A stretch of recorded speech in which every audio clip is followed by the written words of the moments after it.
Wimbledon with my old friend and colleague Steve Flink, and we are finally commentating a full day of tennis after so much rain in the past days, and many things happen.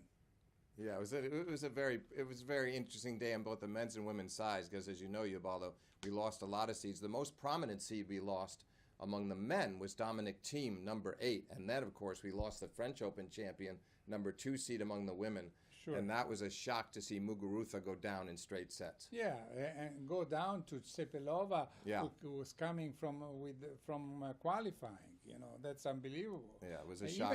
Even if Sepelova has a win in the past with Serena Williams. Yes. And last year versus Halep. So, I mean, Yeah, apparently she can play well with the good players. Yeah, she seems to be able to get up for them, beat Serena on clay. But I think that this one makes no sense to me. Muguruza had a tough match against your Italian player, Giorgi.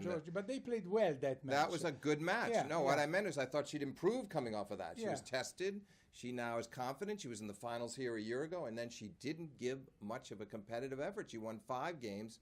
She just got very distraught, I thought. Got down on herself. Steve, both in the first and the second set, she went down 5-1. Yes. Which is unexpected, unpredictable. Inexplicable. She just didn't seem to have much spark today or much belief in herself. That was, to me, the most surprising part of it. Yeah. And, I didn't expect him to lose, but I must say that Vesely, the guy who beat him, is the guy who beat Djokovic in Monte Carlo. Yes. He beat Djokovic on the clay, and today, triple tie breaks. Yes. All tie breaks, and there were 3 points separating these two players in the entire match. They each broke serve once, so it was a tough loss for Thiem. Yeah. To lose your serve once in 3 sets, to win 3 less points in the match, and you go down to defeat. Yes.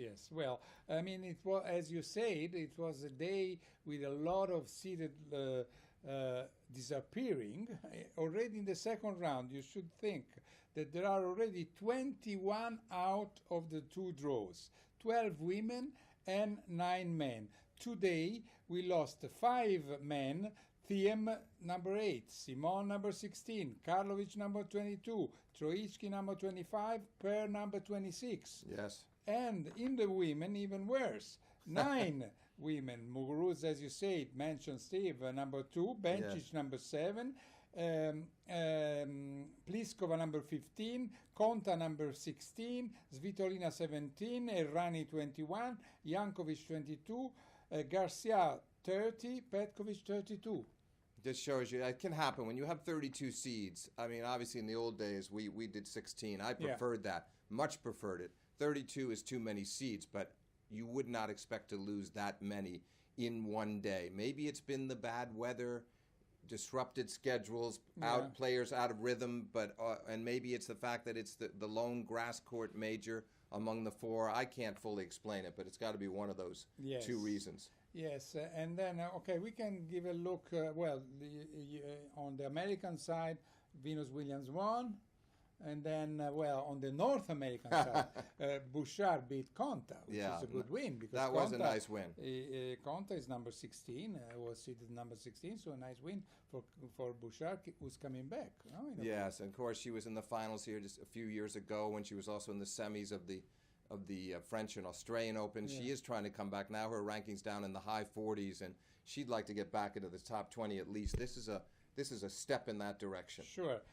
So about tomorrow, we can tell you that I wouldn't mind to watch Juan Martin Del Potro versus Stan Wawrinka. I think it's probably the best match, even if Del Potro has his problems with his wrist and his on the left with his backhand. Sometimes he cannot hit 2-hand backhand. Right, that's been a big problem. But if we see him competing closely with Wawrinka and hitting the backhand hard with the 2-hander, that's going to be a very good sign that he's coming around. If he can do that, he's got a chance. If he doesn't do it, Wawrinka beats him easily. Yeah.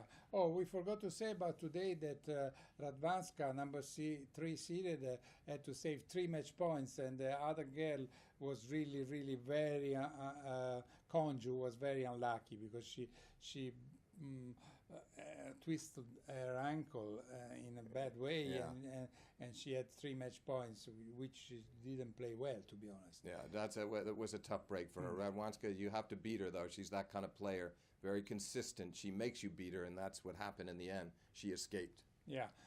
Probably the most colorful match tomorrow could be Nick Kyrgios versus Dustin Brown. Yes. Can you imagine more colors than there? Well, we remember Dustin Brown defeating Rafael Nadal here a year ago. He's a very unorthodox player. Yeah. Very exciting player. Goes to the net a lot at unexpected times, and he disrupts your rhythm, and that'll be a fun match. Kyrgios will have to be sharp, but I would think that Dustin Brown have great difficulty breaking Kyrgios' serve. That, in the end, I think will be the difference. Well, I think that's all for today. I just want to show you the badge that Steve Flink is wearing today, because yesterday he left it here.